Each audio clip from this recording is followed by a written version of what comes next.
Hi guys. Hi everyone. My name is Salamata. Welcome back. Welcome back to Salamata speaking. Welcome to the podcast. Thank you for being here. I really appreciate you. Like the fact that the universe has brought you here in this moment to listen to me speak to you right now is amazing. It's fascinating. It's beautiful. Thank you for being here. I appreciate your time and your presence.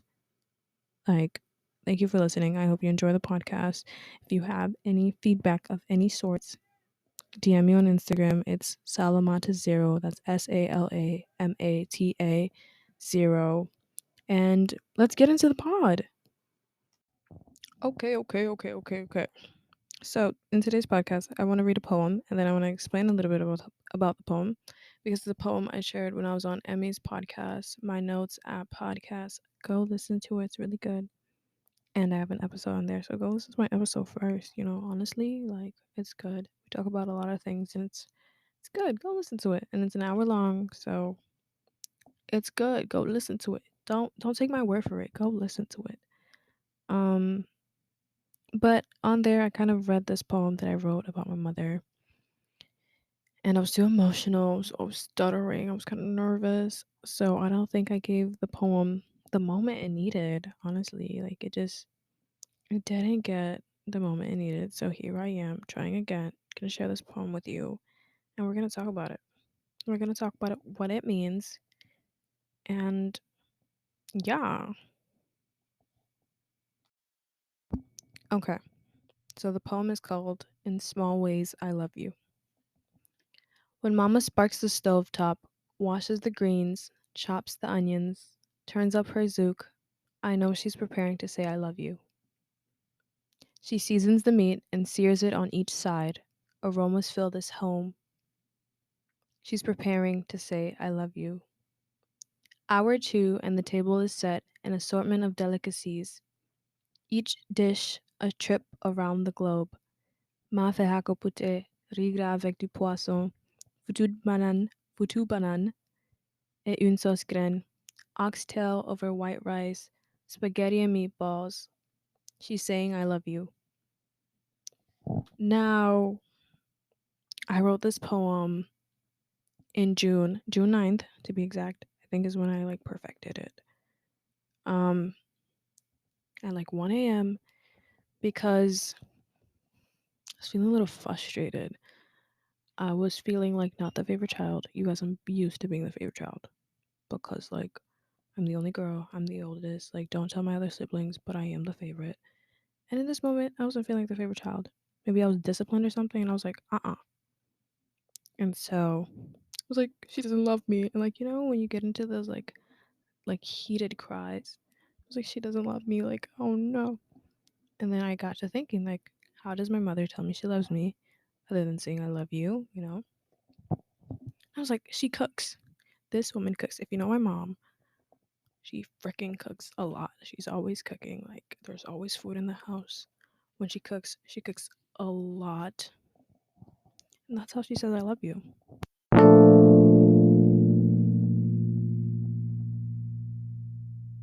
Let's talk about how my mother says she loves me. She cooks a lot. Like, she makes a lot of food. Like, if you're at the house, like, there's always like too much food. You will be, and it's not just like there's only African food. There's only African food. There's always a lot of different kind of food. And so I decided to list my favorites. Number one, we have mafe hakopute, which is I want to say sweet potato leaves soup, but I might be wrong. Like, it's just a Fulani dish and it's so good, and it's made with like palm oil and like any like meat. Like, you could have it with like chicken. It's so good. I can't even explain it. Like, you have to try. You have to know. If you know, you know. Okay. Next dish, riga avec du poisson, which is just jollof rice with fish. I don't like jollof rice with meat. Like, I think I've had it too much. It's not even a delicacy anymore. So like fish is like so much better to me at this point. So good. I know most people don't like fish, but like poisson braisé is just like different. Moving on. The next dish is foutu banan et une sauce graine. Foutu banan is like fufu, but it's made with plantain, sweet plantain, and I think cassava, like a little cassava. It's either cassava or yam. I can never tell the difference. They both taste delicious to me. Um, And sauce crème is palm oil sauce. So good.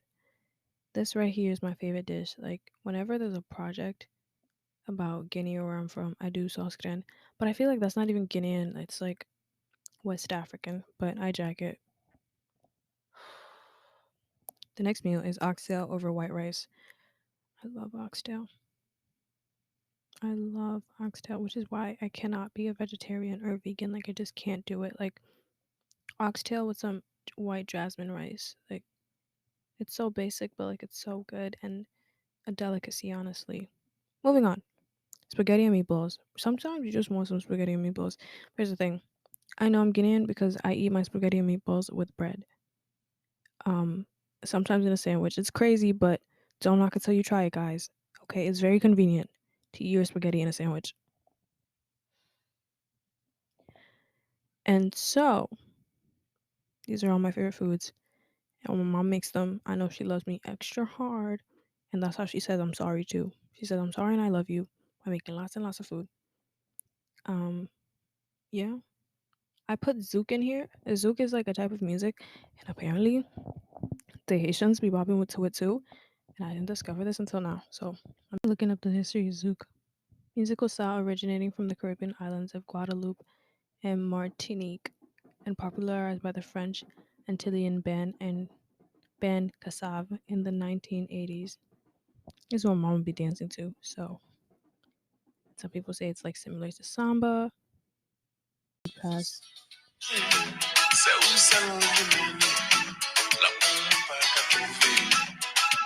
when this shit start playing, I know the food is gonna be good. I know it's gonna be buzzing. Okay, I was spending the weekends at my aunt's house, and I woke up and she was playing music and she was dancing. I was like, "Ooh, this is gonna be good." You know, the best cooks vibe in the kitchen. I'm so serious. And like obviously, like you're supposed to say your mom is the best cook because like it's your mom, but like I'm serious. I'm being honest. My mom is the best cook. Okay.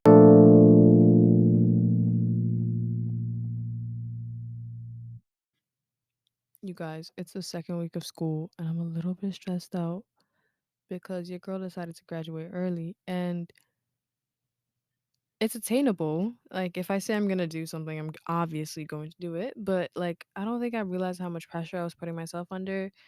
Um, I'm starting to doubt myself just a little bit, but I have a bunch of counselors who are like, "Yo, like you're gonna do it. Like you're not gonna back out now, are you?"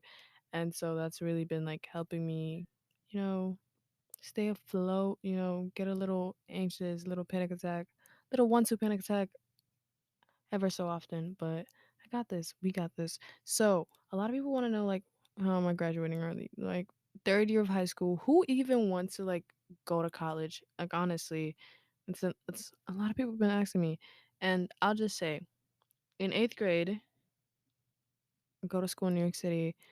You graduate by collecting credits in high school.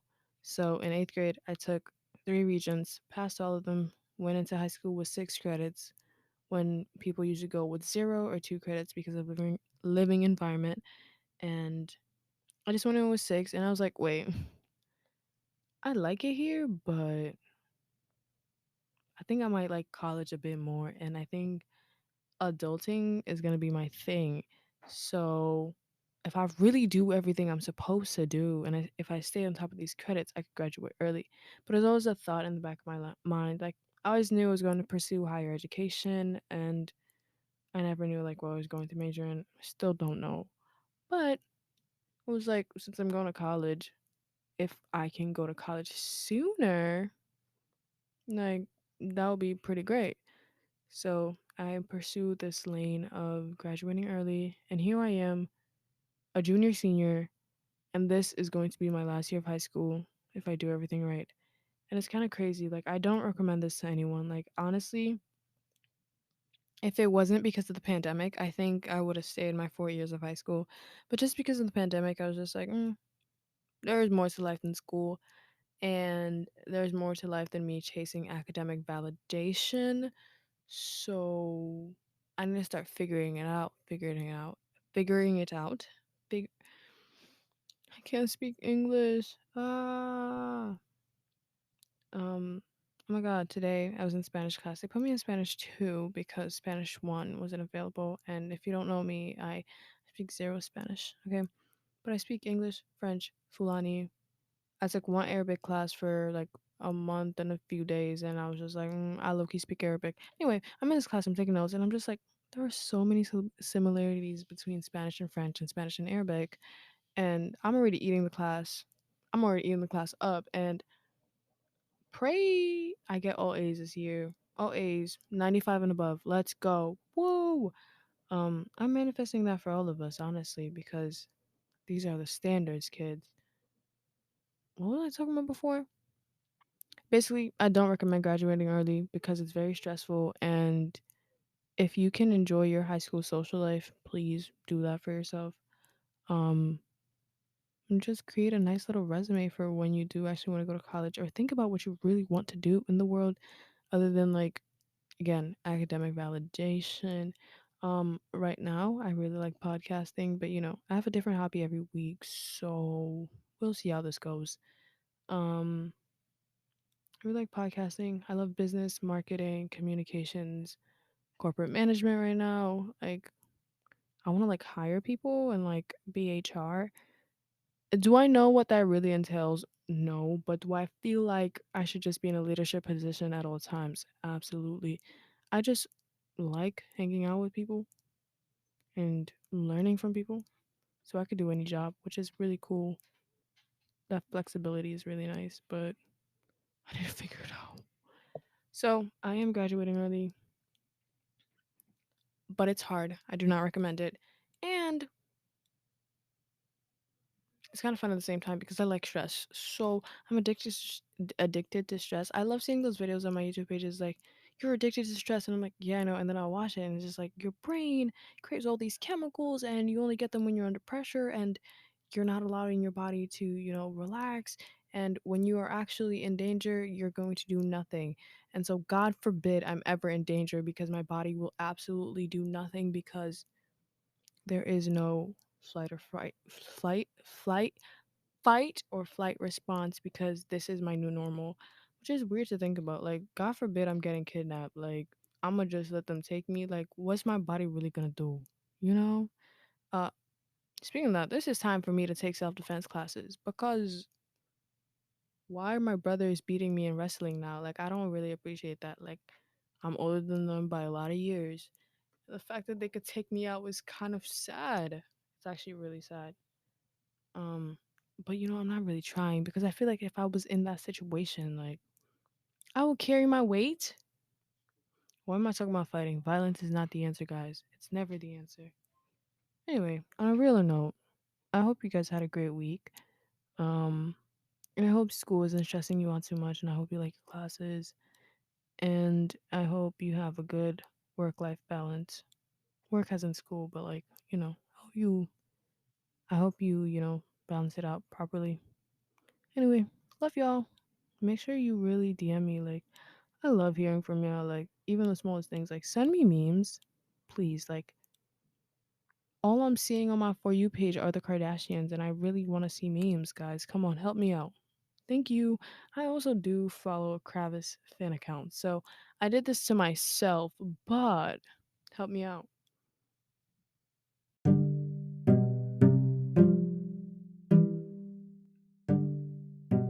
Thank you so much again for listening to the podcast. I really appreciate you. Please come back for more episodes. You are listening to Salamata Speaking. Make sure to DM me on Instagram. My Instagram is Salamata0. That is SALAMATA, the number 0. Thank you so much for being here. I hope you have an awesome morning, evening, or night. Bye-bye.